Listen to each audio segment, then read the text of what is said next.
ઉત્તર પ્રદેશના સુલતાનપુર જિલ્લામાં એક અજીબ કિસ્સો પ્રકાશમાં આવ્યો છે, જ્યાં પોટ્રી ફાર્મના માલિકે પોલીસ ફરિયાદ નોંધાવી છે. દરિયાપુર ગામમાં પોટ્રી ફાર્મ ધરાવતા માલિકનો આરોપ છે કે ગામમાં યોજાયેલા એક લગ્ન પ્રસંગમાં ખૂબ જ ઊંચા અવાજમાં ડીજે વાગતું હોવાને કારણે તેમના 140 મરઘાના મોત થયા છે. આ ઘટનાની પોલીસે તપાસ શરૂ કરી છે. સમગ્ર વિસ્તારમાં આ મામલાને લઈને ચર્ચા થઈ રહી છે. કહેવાય છે કે 25 એપ્રિલના રોજ દરિયાપુરના રહેવાસી બબન વિશ્વકર્માની દીકરીના લગ્ન હતા. જાન કુડવારના રામભદ્રપુરથી આવી હતી. આરોપ છે કે જાનમાં ડીજે પણ લાવ્યા હતા. ડીજેનો અવાજ એટલો વધારે હતો કે કાન પડ્યું, કંઈ સંભળાય નહીં.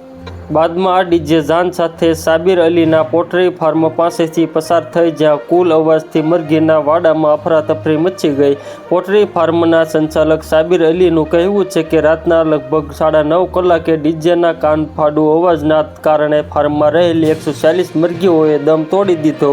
સાબિરનું કહેવું છે કે દેકારો એટલો હતો કે મરઘીઓ ડરી ગઈ.